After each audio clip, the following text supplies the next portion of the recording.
রমজান মাসে কোন কোন কাজগুলো করলে রোজা ভাঙবে এবং সেগুলোর কাফফারা হিসেবে কি দিতে হবে? পান, আহার, স্ত্রী সহবাস অথবা হস্তমৈথুন, ইচ্ছাকৃত বীর্যপাত, এই বিষয়গুলো সাধারণত রোজা ভঙ্গকারী হয়। ইচ্ছাকৃত যদি রমজান মাসে মানুষ রোজা ভেঙে ফেলে, রেখেছে ভেঙে ফেলেছে, তাহলে সেক্ষেত্রে স্ত্রী সহবাস করে ফেলেছে, খেয়ে ফেলেছে, পানাহার করেছে কিংবা হস্তমৈথুন করে ফেলেছে, তাহলে ওই রোজার জন্য ফুকাহে আহনাফের ফতোয়া অনুযায়ী একটা রোজা কাজা যেহেতু ভেঙে ফেলেছে, আর 60টা রোজা টানা কাফারা রাখতে হবে, মোট 61টা। এই টানা নির্বিচ্ছিন্ন রাখতে হবে, মাঝখানে যদি গ্যাপ দেয় আবার শুরু থেকে রাখতে হবে। আর অন্য ওলামা ইকরাম, হাম্বলী মাযহাবের ওলামা ইকরাম, তাদের দৃষ্টিভঙ্গি হলো শুধু স্ত্রী সহবাস বা যৌনতার সংশ্লিষ্ট কারণে যদি রোজা ভাঙে তাহলে কাফারা, আর না হলে শুধু কাজা। তবে একটা হাদিস আছে, নবী সাল্লাল্লাহু আলাইহি ওয়াসাল্লাম বলেছেন, কেউ যদি রোজা রাখার পর ভেঙে ফেলে, সারা বছর রোজা রাখলেও ও রমজানের ওই রোজার পরিপূর্ণ মর্যাদা এটা রিকভার করা সম্ভব না। দায় মুক্তি হবে, কাজা এবং কাফারের মাধ্যমে দায় মুক্তি হবে, মর্যাদা একটা হাসিল হবে। রোজা মানেই তো নিয়ন্ত্রণ। গোটা পৃথিবীতে যত অন্যায় হয়, এই অন্যায়গুলো মৌলিকভাবে যে কয়েকটা কারণে হয়, তার ভিতরে দুটি কারণ হলো মেইন। একটা হলো মানুষের ক্ষুণ্ণ বৃত্তির জন্য, আর একটা যৌন বৃত্তির জন্য। একটা হলো মানুষের যৌন চাহিদা পূরণ করার জন্য, একটা হলো পেটের চাহিদা পূরণ করার জন্য মানুষ যত অন্যায় করে। এই জন্য রমজান এই দুইটাকে নিয়ন্ত্রণ করতে বলছে, পানাহার এবং যৌনতা। এগুলো যদি নিয়ন্ত্রণ করার ট্রেনিং নেয় মানুষ, তাহলে যেখানে সেখানে এগুলোর জন্য সে নিজের আদর্শ বিকিয়ে দিবে না। তো এই চেষ্টাটা আমাদের সর্বোচ্চ পর্যায়ে করা উচিত। এবং কাফফারা দেওয়া 60টা রোজা সহজ বিষয় না, টানা রাখতে হয়, এটা অনেক কঠিন কাজ। এই জন্য রমজানের রোজা যাতে কোনো অবস্থাতে বিনা ওজরে না ভাঙা হয়। হ্যাঁ, কেউ অসুস্থ হয়ে গেছে, ভেঙে ফেলেছেন, তার কথা ভিন্ন। আমার একটি নবজাতক শিশু রয়েছে, আমি কি রোজা রেখে তাকে খাওয়াতে পারবো, বা রোজা না রাখলে কি সমস্যা হবে? রোজা রেখে বাচ্চাকে তো খাওয়াতে কোনো সমস্যা নেই, রোজা রেখে তো নিজে খেতে অসুবিধা, বাচ্চাকে খাওয়াতে কোনো অসুবিধা নেই। তবে কোনো মা যদি রোজা না রাখেন, বাচ্চাকে খাওয়াতে হবে সেজন্য, তো সেটা জায়েজ নেই। এতটুকু ঠুনকো অজুহাতে রোজা না রাখার সুযোগ নাই। বাচ্চাকে আপনি খাওয়াবেন, দুধের বাচ্চা যদি হয়, দুধের বাচ্চা দুধ একটু কম পাবে, তাতে বাচ্চা মারা যাবে না। প্রয়োজনে আপনি দিনের বেলা একটু বেশি ঘুমিয়ে থাকেন বাচ্চা সহ, লাইফস্টাইলটা চেঞ্জ করেন, রাতের বেলা একটু বেশি সময় জেগে থেকে কাজ করেন, যাদের দিনের বেলাতে রোজা রাখার কারণে দুধ কম আসে।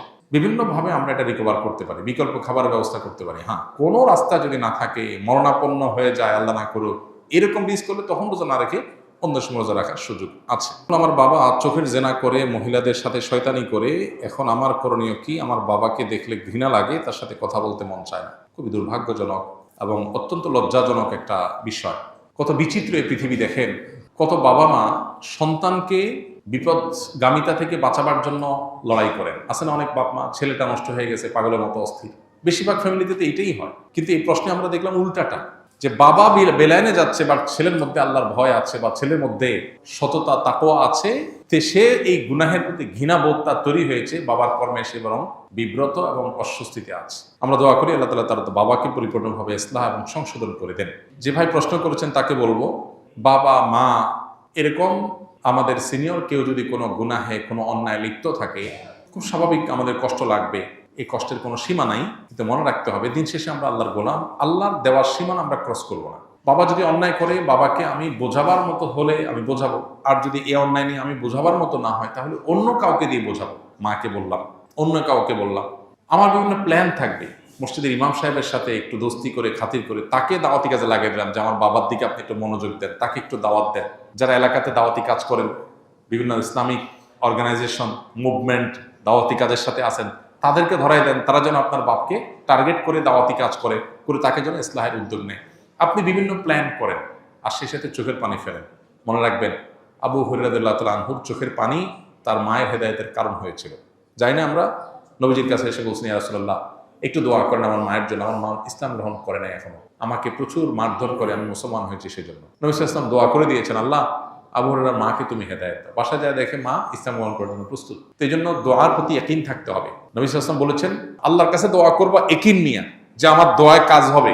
দোদুল্যমনা, সংশয় নিয়ে হবে কি হবে না সে ধরনের মানসিকতা নিয়ে দোয়া করলে দোয়া কবুল হবে না। এই জন্য আপনার বাবার জন্য আপনি দোয়া করেন, অন্যদেরকে দিয়ে বোঝান, খবরদার আপনি নিজে তার সাথে ব্যবহার খারাপ করতে যাবেন না। এটা খুব অ্যাসিড টেস্ট, অগ্নি পরীক্ষা, যে বাপ উল্টাপাল্টা করবে, আবার কিছু বলাও যাবে না বাপ সেদিন শেষে। তো এই পরীক্ষা আপনাকে জিততে হবে। আমরা দোয়া করি আল্লাহ তাআলা আপনার বাবা হেদায়েত নসিব করুন।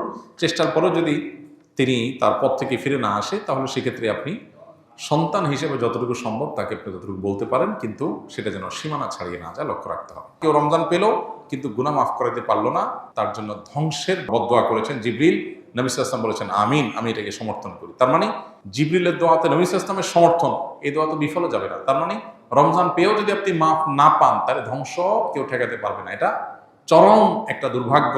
এই জন্য রমজান মাসে যে কোনো মূল্যে আল্লাহর কাছ থেকে মাগফিরাত পাওয়ার চেষ্টাটা সেরকম আল্লাহর কাছে প্রত্যাশা রাখার মতো করে ইবাদতবন্দি করা দরকার এবং মাগফিরাত কামনা করা দরকার।